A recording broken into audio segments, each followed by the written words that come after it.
Some people enter your life quietly, like a door swinging open on a windless night. Others arrive like a verdict, certain, irreversible, changing everything before you've had the chance to catch your breath. Ariana Greco had spent 23 careful years building a world small enough to feel safe. Then, on a Tuesday evening in October, in the amber warmth of her best friend's kitchen, the door opened. And standing in it was the kind of man who doesn't knock. The kind of man you spend the rest of your life trying to forget, and failing. This is that story. If it moves you, please like, share, and subscribe. Now let's begin. The kitchen smelled of garlic and simmering tomato when Ariana heard the front door open. She was stirring sauce at the stove in Lucia Santini's apartment, her dark hair pulled into a loose braid, wearing an oversized cream sweater that had seen better days. Lucia was in the shower, running late as always, so Ariana had let herself in with the spare key and started dinner. It was their ritual: Wednesday nights, home-cooked food, too much wine, no men allowed. The rule lasted until that moment. She turned, and there he was. He filled the doorway the way powerful men fill every room they enter. Not with noise, but with gravity. Tall, dark-suited, jaw sharp enough to cut glass. His eyes were the color of old amber, and they landed on her with the quiet precision of someone who never looked at anything by accident. "You're not Lucia," he said. His voice was low, Mediterranean, unhurried. Ariana tightened her grip on the wooden spoon. "And you're not supposed to be here." Something shifted at the corner of his mouth. Not quite a smile. "Raphael Santini. I'm Lucia's brother." She knew the name. She had heard it in fragments over 3 years of friendship. Always in hushed tones, always with a particular kind of reverence that Ariana had never fully understood. She understood it now. "Ariana Greco," she said, because it felt wrong to give him nothing. He stepped inside, set his keys on the counter with a soft click, and looked at the stove like he was deciding whether to comment. He didn't. He simply looked back at her, and something in the quality of that gaze made her feel like a painting being assessed. Not for beauty, but for meaning. Lucia appeared in the hallway, damp-haired and wide-eyed. "Rafe, you didn't say you were coming." "I said maybe." He didn't look away from Ariana. "You didn't mention a roommate." "She's not my roommate, she's my best friend." Lucia stepped between them with the ease of a woman who had been navigating her brother her whole life. "Ari, ignore him. He has the social grace of a closed door." Raphael finally looked at his sister. One eyebrow rose barely. "The sauce is burning." Ariana spun back to the stove. She stirred too aggressively and told herself the heat in her face was from the steam. Dinner was uncomfortable in the specific way that only unspoken things can make a meal uncomfortable. Raphael sat at the head of the table as though it had always been his seat. He ate without flourish, spoke little, and asked exactly 2 questions all evening, both directed at Ariana. What did she do? Where did she grow up? Each question landed with the deliberate weight of a man who already knew the answers and wanted to hear them in her voice. She answered briefly. Freelance graphic designer. Naples originally, then Rome, then here. He nodded like she'd confirmed something. When she left that night, she told herself she would not think about him. She thought about him for 6 days straight. Lucia didn't mention him again, which was either kindness or strategy. Ariana didn't ask. She threw herself into a new project, a branding campaign for a small Milanese publishing house, and worked until her eyes burned and the city outside her window turned from blue-black to gray with dawn. Work had always been her anchor. She understood lines and color. She understood negative space. She did not understand men who looked at her like she was something worth decoding. 2 weeks after the kitchen encounter, she ran into him outside a cafe on Via Torino. The city was cold, the sky the bruised color of coming rain, and Ariana had a sketchbook tucked under one arm and a coffee too large for one person in her free hand. He came around the corner in a charcoal overcoat, flanked by 2 men she instinctively understood were not friends in any ordinary sense of the word. He stopped when he saw her. The 2 men kept walking for 2 steps before stopping also, falling back with the seamless discipline of shadows. Ariana. Just her name. Just that. Don Santini, she said, because she'd done her research, reluctantly, and that was how people spoke to him. Something crossed his face. Brief, like weather. Raphael, he said. When it's just us. It wasn't just them. There were 2 men behind him and a city around them. But she understood what he meant, and that was its own kind of terrifying. I'm late for something, she said. You're not. She opened her mouth. Closed it. He was right. She had nowhere to be until 2 o'clock, and it was barely noon. He knew that because Lucia had told him, or because he'd asked, or because men like Raphael Santini simply knew the schedule of things they'd decided to pay attention to. She should have walked away. Instead, she let him buy her another coffee. They sat at a small table near the window. He took off his coat. Underneath it he was simply a man, broad-shouldered, unhurried, with the hands of someone who had built things and dismantled others. He didn't perform ease, the way charming men often do. He simply existed in whatever room he occupied, and the room adjusted. She told him about the publishing project. He listened, genuinely, not politely, and asked one precise question that cut to the core of a problem she'd been wrestling with for days. She stared at him. "How did you know that was the issue?" "Because you hesitated before describing the logo. You're confident about everything else." She looked down at her coffee cup. They stayed for an hour and a half. He walked her to her building's corner, not to the door. She noticed he stopped there deliberately, giving her the last 10 meters alone, as if he understood she needed them. "Thank you," she said. "For the coffee." "It wasn't generosity," he said quietly. "I wanted the hour." She didn't sleep well that night. Over the weeks that followed, he appeared at the edges of her life with a consistency that was too deliberate to be coincidence and too restrained to be pursuit. A message from Lucia. "Come to dinner Sunday, Rafe will be there, don't make it weird." A book left with her building's doorman, no note, but the title was one she'd mentioned offhandedly at that cafe. A table already reserved at the restaurant she'd complained was always full when she arrived on a deadline-ruined Thursday. Lucia somehow producing a reservation with a single phone call and a look that said absolutely nothing. Ariana was not naive. She connected the threads. She simply didn't know what to do with the pattern they formed. She was 23 years old and had never been in love. She had been close to it twice. Once with a kind, boring accountant who wanted marriage before she'd figured out who she was, and once with an artist who turned out to be 3 different kinds of unavailable. Both times she had retreated into herself, and the self she retreated into was safe, structured, and entirely solitary. Raphael Santini was none of those things. He was the opposite of safe. He moved through the world with the composed authority of a man who had made choices she'd never be fully told about, who had power she couldn't measure, who was capable of. She didn't finish that thought. She filed it under "Not My Life" and kept designing logos. Then came Marco Ferrante. He worked at the publishing house, young, charming, with bright eyes and an easy laugh that made the office feel lighter. He started bringing Ariana coffee without being asked. Then he started lingering. Then one Thursday, leaning against her workstation, he asked if she'd like to have dinner. She was deciding how to answer when her phone lit up. Raphael. She hadn't given him her number. She stood very still, staring at the screen. Asterisk, "There's a car outside your office. I need 10 minutes. It's important, asterisk." She looked up. Marco was still smiling, waiting. She looked back at the phone. She went outside. The car was black and long and idling at the curb. The rear window lowered when she approached. Raphael was inside, and his face, always so composed, was carrying something she had never seen on it before. "Get in, Ariana. You don't get to just. Please." And that word from that man, in that voice, undid something in her chest. She got in. The door closed. The city slid past the tinted windows. He turned to look at her, and what she saw in his expression was not the controlled, unhurried man from the cafe. "There are people," he said carefully, "who have started paying attention to the women connected to me." A pause. "You were photographed outside your building this morning." The silence that followed lasted exactly 4 seconds. "Why?" she asked. "I'm nobody to you." He looked at her for a long moment.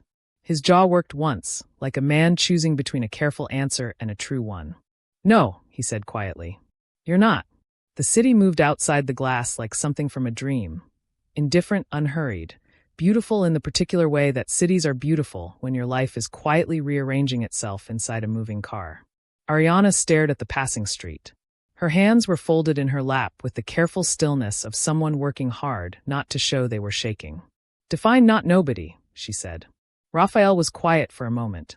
It was the kind of quiet that had texture, weight, and intention pressed into it. "I've been watching over you for 2 months," he said finally. Discreetly. "Without your knowledge. I want you to be angry about that." She turned to look at him. "You want me to be angry?" It's the appropriate response.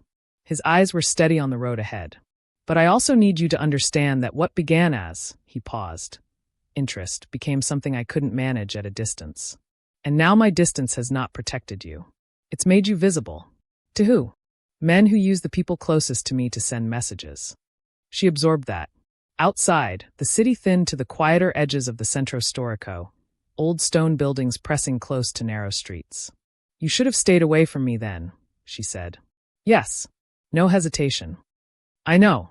The honesty of it cracked something open in her chest that she immediately tried to close. Take me back to my office. I will. After I know you're safe for tonight. He finally looked at her, and his expression was the most unguarded she had ever seen it. Stripped of the composed authority he carried everywhere, leaving something rawer underneath. I'm not asking you to forgive the decision. I'm telling you what it cost me to make it. Watching over me without my consent, she said clearly. That's not protection. That's possession. I know the difference. His voice was low. I chose the wrong one. I'm telling you that directly because you deserve the truth over the comfortable version.